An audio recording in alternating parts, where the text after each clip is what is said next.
Start again, I would like to invite everyone to kneel for our prayer.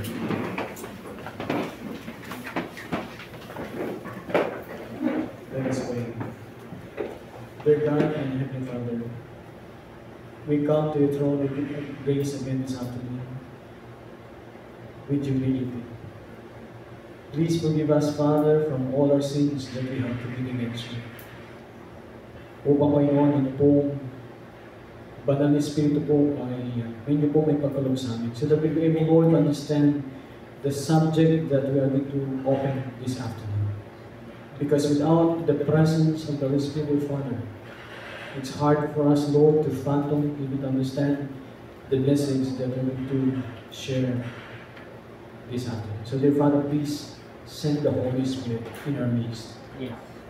Thank you so much, Lord, for hearing and answering prayer. Because all these things we ask, only in the loving name of Jesus, we pray. Amen. Amen.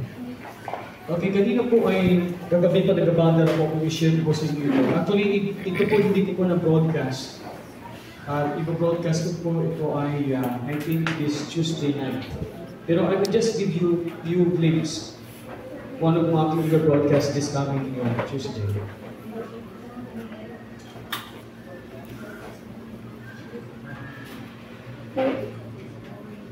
Okay, I don't know if you're familiar with COP or Conference of the Parties.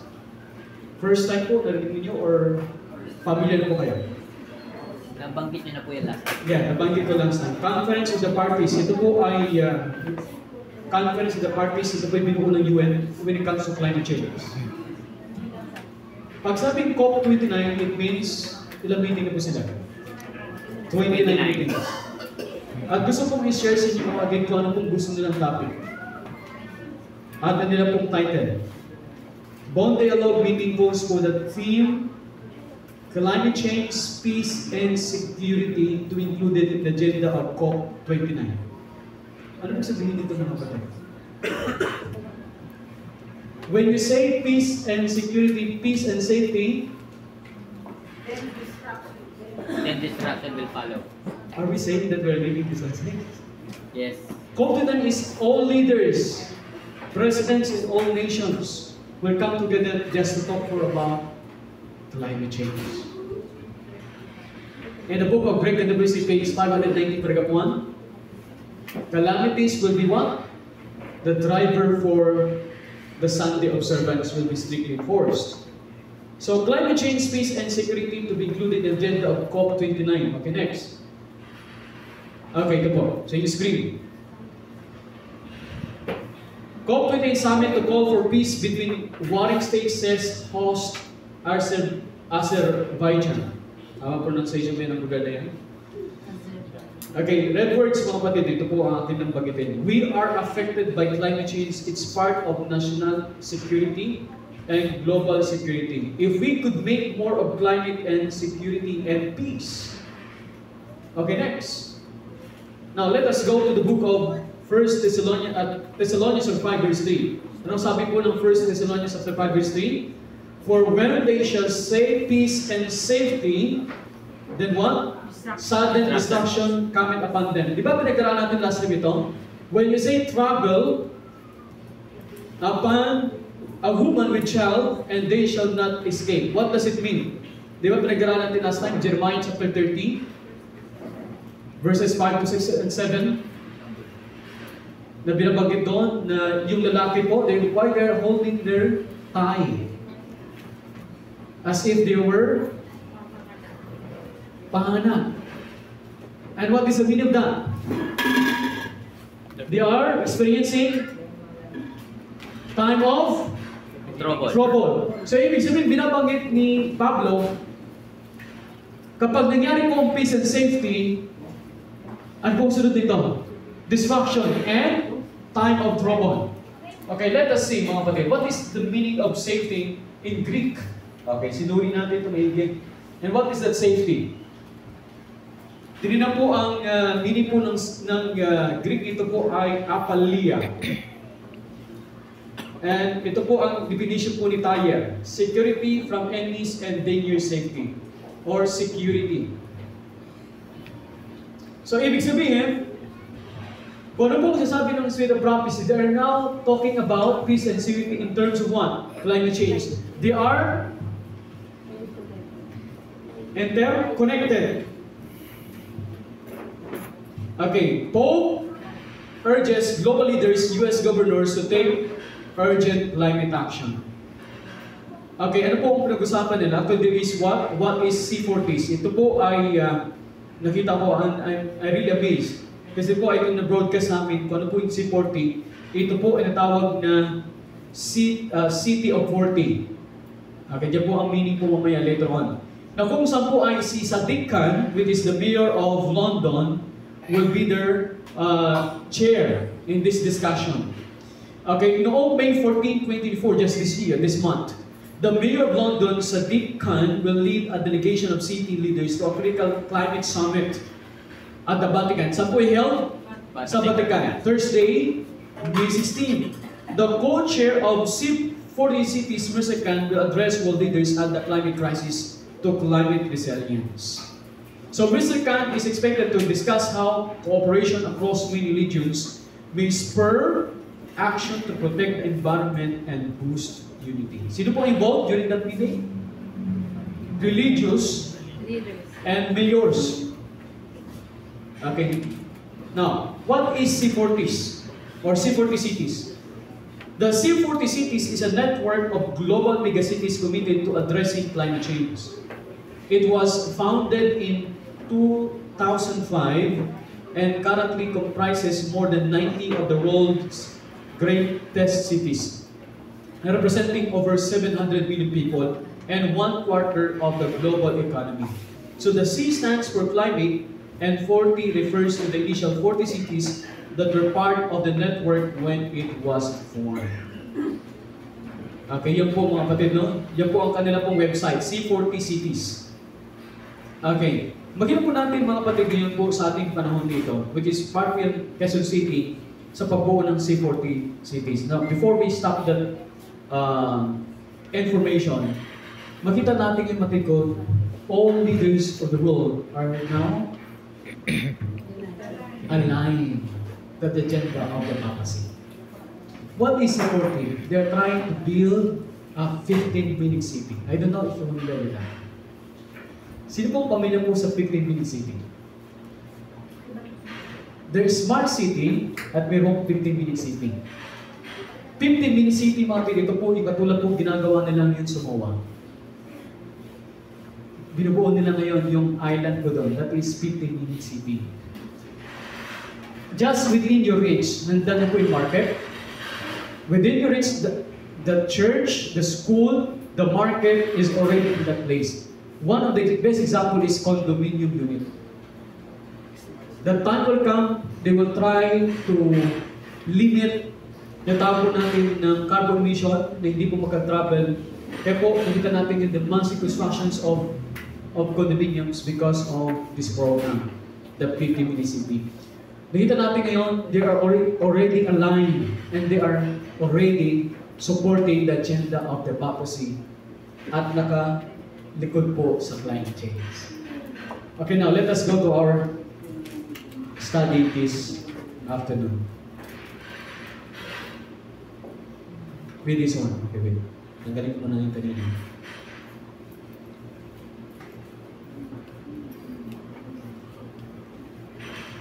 And slide. Okay, this is our study for this afternoon. Okay, the important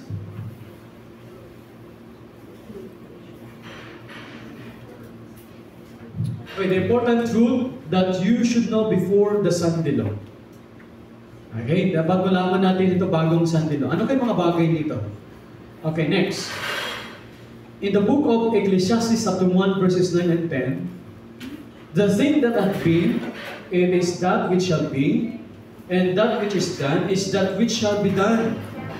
And there is no new thing under the sun.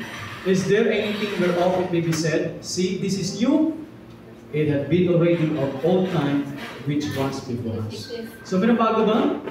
Kapag tingnan po natin Ecclesiastes chapter 1 verses 9 and 10, wala pong bago. Nangyari nakaraan ay mangyari ulit sa atin. In other words, history repeats itself because nobody listened the first time. Okay, ano po nangyari in the past? In the year of Constantine, siya po ay naging pero po ng Roman Empire, meron pong ginawang ano? Decree. Ano po yung decree? The first public measure enforcing Sunday observance was the law enacted by Constantine. When? March 7, 321. Yes, exactly. Kabisado ni Sir. Okay, 1831 March. Okay, now let us continue. This edict required townspeople to rest on the venerable day of the sun, but permitted countrymen to continue the agricultural pursuits. So during that time, that is the very first time nagkaroon po ng Sunday law ever in the Roman Empire. Hindi nga lang umabot sa buong mundo. Ano po? Okay, next. Kaya po ay meron pong isang lumabas na article celebrating Sunday 1,700 years as a day of rest. So, anniversary for Sunday, the Roman Emperor Constantine the Great issued a Sunday edict on March 7 of 321, exactly 1,700 years ago. In that law, the emperor determined that Sunday would henceforth be the official day of rest. In this decision, in March 321, he stipulated, "Let the magistrates and inhabitants of the cities rest on the first day of the sun, and let all workshop be closed." Okay, next. So Constantine wished to distinguish Sunday or the Lord's Day from the other days. This applied to everyone in the empire. It was a day for prayer and worship. So during the time, na-combine po ang rest and worship. Okay, now. Also, the keeping of Sundays was increasingly associated with the fourth commandment. Remember the Sabbath day and sanctify. They knew it. This article na yan, they knew it. Christian Network Europe. Kung ano po talaga nangyari during the time. Ibig sabihin, during the time of Constantine, meron po dalawang bagay. Stop working and resting and worshiping and observing Sabbath and that is Sunday. Kaya po ang European Sunday Alliance, binanggit po nila ito. I don't know if you heard about it. First time, European Sunday Alliance. European Sunday Alliance, matagal na pong binuo ito, and actually they're promoting the what? Sunday rest. Nagsisimula na po sila, nga lang hindi pa po worship. Rest ng work during Sunday. Kaya po sa ibang bansa po, one time si Mama Kai, pumunta po yata ng Austria, nang gusto na bumili ng tinapay, sarado lahat ng store. Sabi, bakit sarado kayo? Matagal po kami nag-practice ng no open on Sunday. And also Germany, na kung saan po ay meron po silang batas. Pakinggan po natin ito mga kapatid. Let us listen to this video. In our fast-paced world filled with deadlines, responsibilities, meetings, and the constant buzz of technology, it's easy to overlook what is important in life and the importance of collectively taking a break. Already the Roman Emperor Constantine recognized the special importance of a common day off and introduced the work-free Sunday. Okay, ano sabi nila? Si Constantine daw ay nag-introduce ng work-free Sunday. So binabalikan nila yung nakaraan. And they wanted it also to happen this time. Okay, next. At the same manner, during the time of 1888, okay, 1890, ano po nangyari noon that time? Nagkaroon po ng almost magkaroon po ng tatawag po na Sunday law. Okay, under kay tatawag ito na Blair Sunday Bill. Okay, Knights of Labor, he said, this assembly had endorsed the Breckinridge Bill. He referred to the endorsement of the Blair Sunday Bill by the National Assembly at Indianapolis in 1888. So almost mga kapatid, sana magka-Sunday law at the time, pero hindi po ubusan. Why? Because the gospel is not yet reached in every parts of the globe. Okay, next. Kaya po, European Sunday Alliance, sabi nila, no? Ito with the Catholic Church in the European Union. The European Sunday Alliance calls on political leaders to establish a European weekly common day of rest. Work-life balance. It is essential more than ever to have a clear and common day of rest. So the Alliance is a broad network of more than 100 national Sunday alliances, trade unions, employers, organizations, civil society associations, churches, and religious communities in the European Union.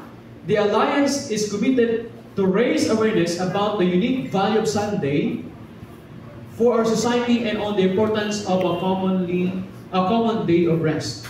Sino po pahirap sa bayan ng Diyos pagdating po ng panahon na darating? Isa po sa bagay na nabanggit po ni Ms. White is this, mga kapatid ko. The time is fast coming. Dito na po yung LDE po ng Pasay Adventist Church. Ayan. Okay? Ako na po mag-welcome sa nila. Si Engineer na siya. Okay. Si Engineer na siguro, nakakita ko. LDE po, mga group po na... ito po sila po ay group po. Pwede tayo po. Yan pong leader na si namin. Yan, leader namin si Father Jim.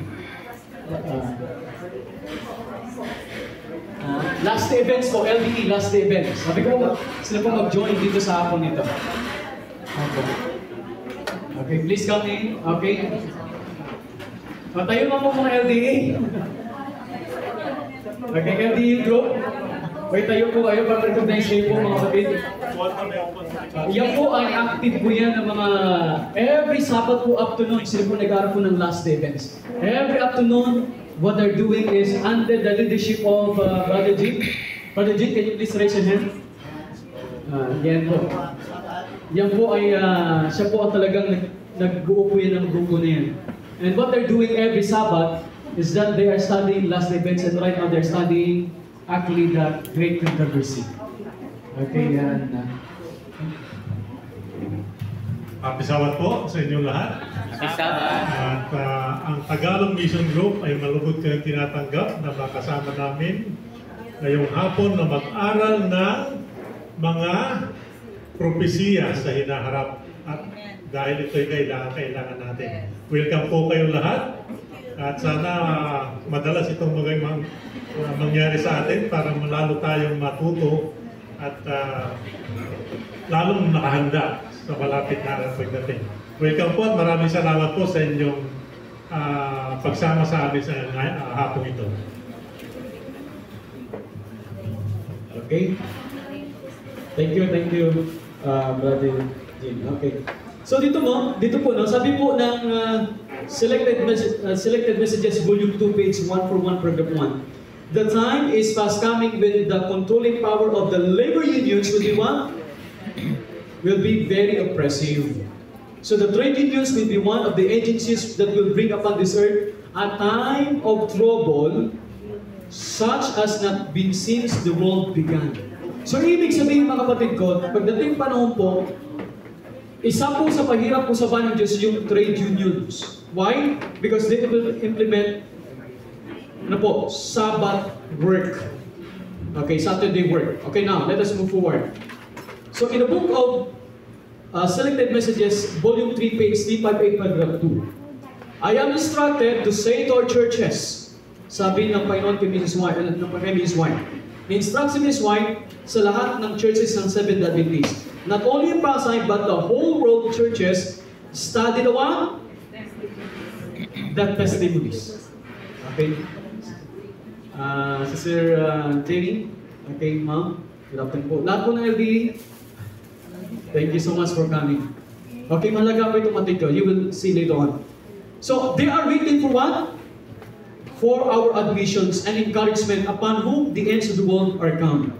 If God's people will not study these messages, this is a warning.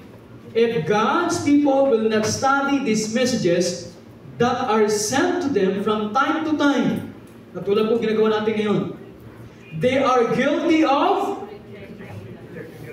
rejecting the light.